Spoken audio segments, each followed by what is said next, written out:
Assalamualaikum warahmatullahi wabarakatuh. Saya Tasyari Solfarezi dari kelas A 2025, Prodi Informatika, NIM 2509 106045. Jadi Pak, saya mau jawab beberapa pertanyaan yang ada di PPT-nya. Pertama itu pertanyaan diskusinya, mengapa cache memory mempercepat kinerja RAM, cepat kinerja RAM. Nah, kalau dari beberapa sumber yang saya baca, Pak, kita bahas dulu kenapa masalah utamanya. Mengapa change itu mempercepat? Change cepat, mempercepat.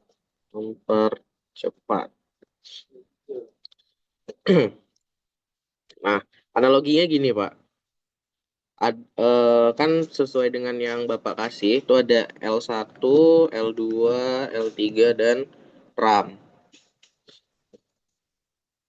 Nah, L1 ini kita bisa analogikan sebagai dia rak rak bumbu, sorry.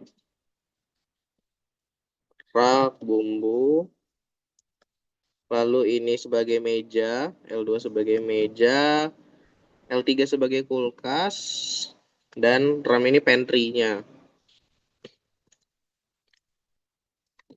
Nah, eh kita analogikan gini.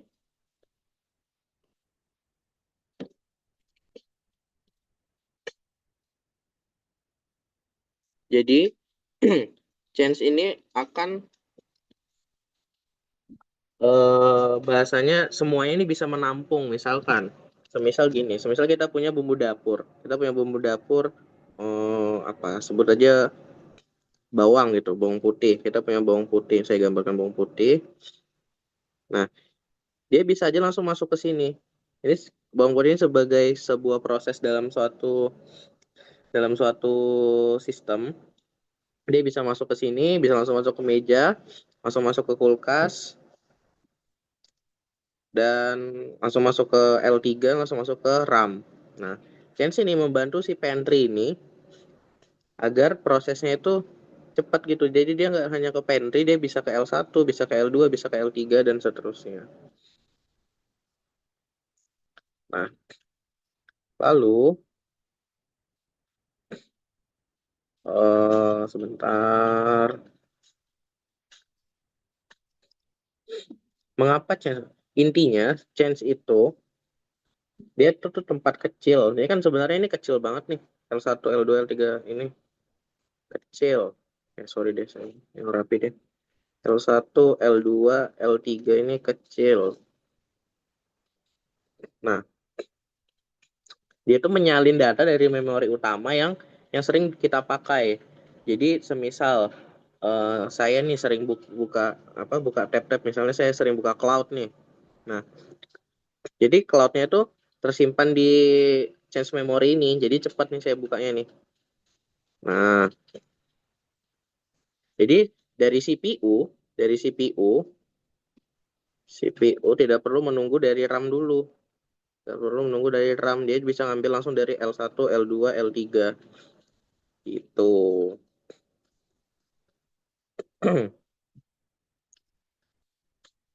Nah, eh referensinya ini saya ambil dari buku CMU. Ntar saya buka anunya, saya buka referensinya.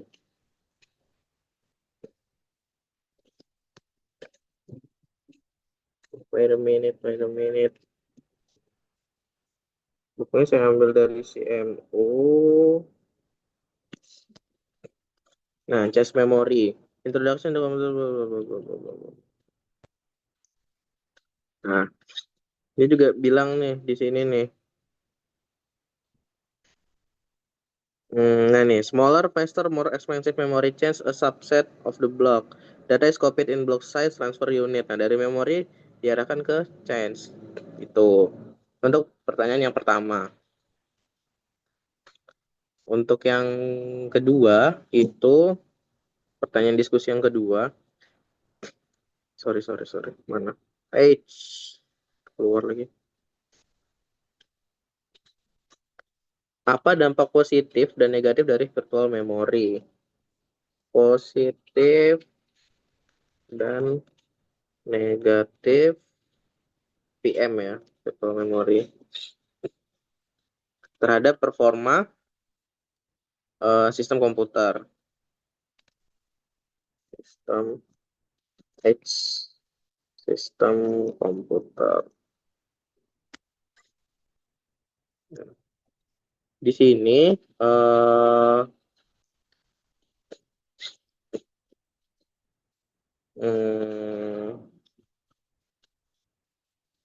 kalau saya baca, ini saya ngambil dari referensinya dari bukunya OSTEP, Paging Introduction. Nanti setelah ini saya kasih lihat. Di sini ada 3 dampak positif dan 2 dampak negatif. Yang pertama, dapat menjalankan program yang ukurannya melebihi RAM fisik. Jadi VM itu kan dia virtual. Nah, jadi semisal kita cuman punya RAM fisik 8, VM-nya itu kita punya maybe 4, kan otomatis 12. Nah, jadi semisal kita jalankan program, misalnya saya buka banyak seperti ini, banyak tab. Nah, dia bisa aja tuh makan dari RAM, walaupun ya RAM VM kan ngambilnya dari ROM ya. Nah, tapi tetap aja masih terhitung biarpun agak lebih lambat. Lalu dampak positif yang kedua ada isolasi proses. Isolasi proses ini setiap program berada di ruang alamat sendiri. Dan yang ketiga itu ada RAM dipakai lebih efisien, hanya halaman aktif yang dimuat. Lalu ada dampak negatifnya. Dampak negatifnya page fault. Ketika halaman yang dibutuhkan tidak ada di RAM, OS harus mengambil dari disk atau SSD. Nah, ini ribuan kali lebih lambat daripada akses RAM biasa. Karena kan iya kan seperti yang dibilang tadi, kalau VM itu kan ngambilnya dari ROM.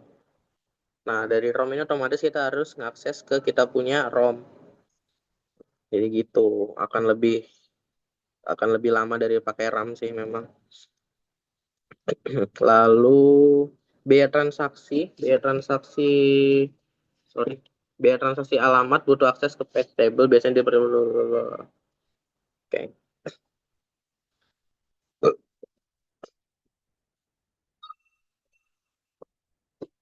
Saya ada analoginya. Analoginya di sini perpustakaan. Kita punya rak depan. Rak depan ini kita anggap sebagai RAM. Lalu ada gudang di belakang, gudang ini sebagai disknya, SSD-nya atau kalau di sini kita mainnya VM ya Pak. Nah, eh, ada satu case ini dia mau pinjam ke staff peminjam. Nah, dia mau pinjam satu buku ke staff. Cuman tidak ada di rak buku RAM ini. Nah, otomatis si staff ini harus mengambil ke gudang. Nah, ini kan butuh waktu ya. Harusnya kan staff kalau ngambil ke rak ini aja langsung bisa cepet set, langsung kasihkan ke peminjamnya.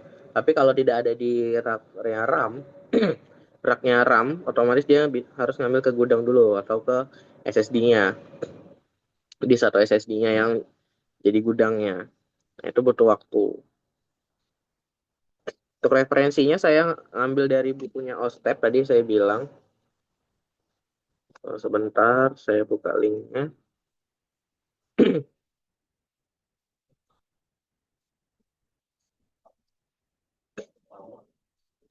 Wait.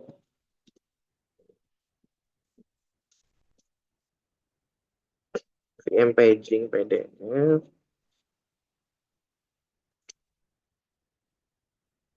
Nah, ini. Dia kan berpatch-patch nih. Paging we will see as a number advantage over our previous approach, probably most probable. Nah, dari OS ini of physical memory kan dia dibagi jadi frame-frame kayak Bapak jelaskan di kelas itu. Sama nih. Saya ambil dari sini referensinya. Oke, untuk bentar, sudah berapa lama? 15 menit. Umur 15 menit. Mungkin saya lanjut aja ke pertanyaan ketiga. Biar nggak lama-lama banget. Bagaimana tren teknologi memori masa depan seperti NVRAM, 3D Expoint, dan Memory Store akan mengubah arsitektur komputer?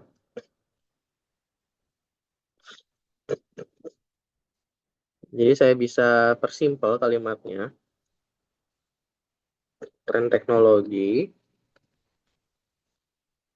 NVRAM, 3D Expoint, sorry, dan Memory Store mengubah arsitektur komputer.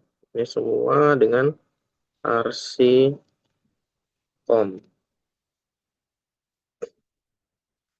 Oke, untuk ini, nah, saya mau jelaskan satu-satu dulu.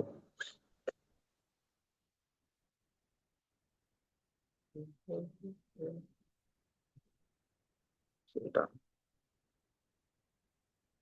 Hmm,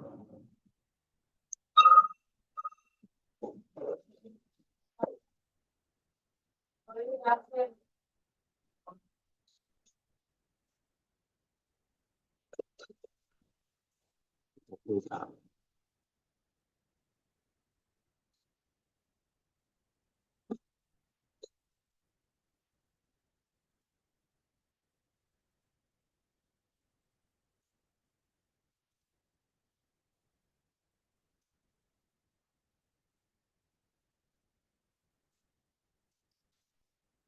Nah, NVRAM itu media persisten yang bisa diakses per byte di jalur memori.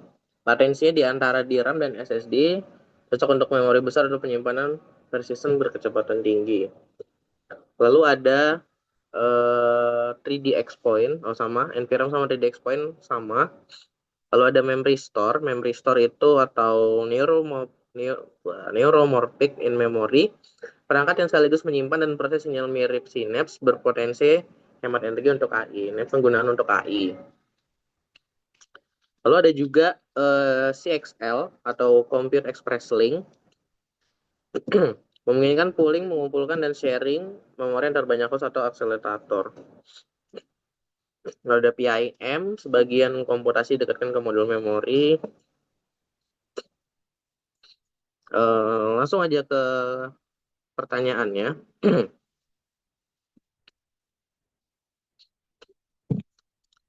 Langsung aja saya jawab, ini singkat aja sih, saya nggak banyak analogi di sini.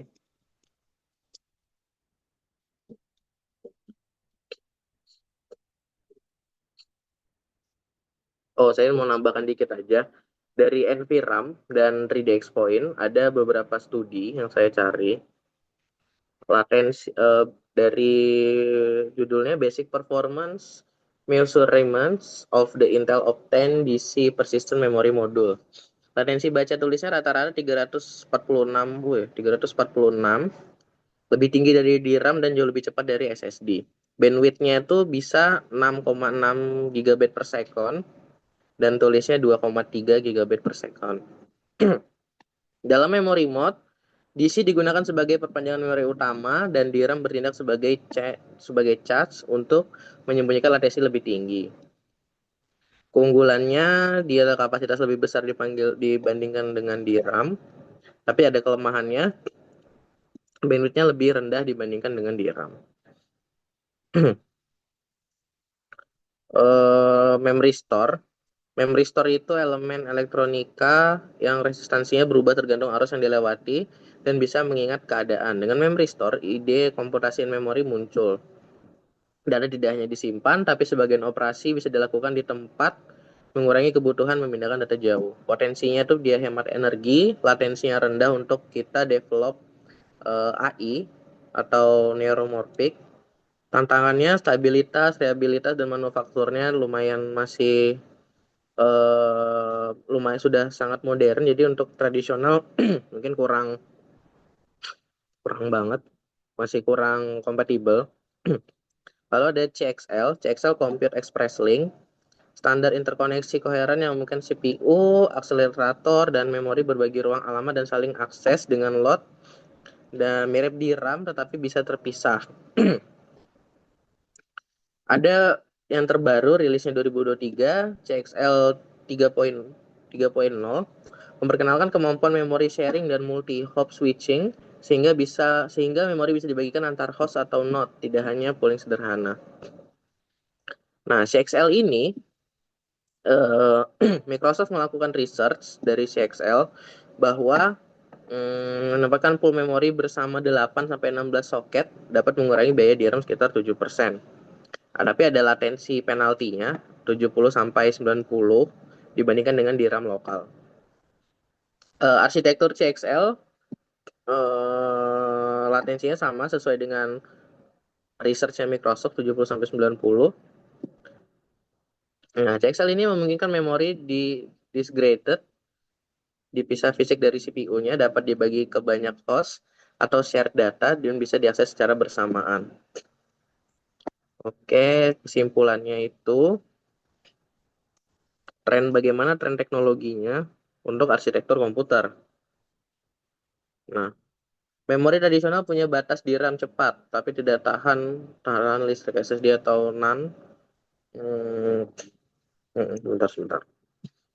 Nah, teknologi pendatang baru seperti NVRAM dan 3D XPoint sudah menunjukkan bahwa kita bisa memiliki media yang persisten dan bisa diakses seperti memori meskipun tidak bisa menyamai DRAM. Namun, dukungan Optane secara komersial sudah mulai dihentikan sehingga solusi baru seperti NVDIMM dan CXL akan lebih menjanjikan ke depannya. Kalau untuk CXL sendiri, CXL ini penting karena memungkinkan pooling dan sharing memori antar CPU dengan arsitektur komputasi yang terintegrasi. Sistem bisa lebih fleksibel dan scalable. Nah, ini kan kita bahas hardware-nya ya. Tapi sebenarnya hardware-nya itu kalau dibarengin dengan software dan sistem manajemen memori yang pintar, misalnya scheduling, pemindahan antar tier, kebijakan admission, toleransi latensi, nah itu bisa lebih baik lagi nantinya. Ada beberapa paradigma yang tersebar di community. Paradigma sistem memori masa depan akan semakin heterogen. Artinya, data panas atau sering diakses tinggal di DRAM, data hangat atau yang kadang-kadang diakses bisa tinggal di NVRAM atau di CXL. Lalu ada data dingin yang sebagai storage, kayak tadi saya gambarkan sebagai gudang SSD. SSD bisa dipakai seperti itu. Kira di CXL, terus NVRAM, memory store ya, memory store belum. Memory store menawarkan PC di mana memori dan komputasi bisa bercampur dalam satu perangkat, terinspirasi dari cara kerja otak biologis. Jika berhasil skala besar, ini bisa meningkatkan efisiensi daya dan performa.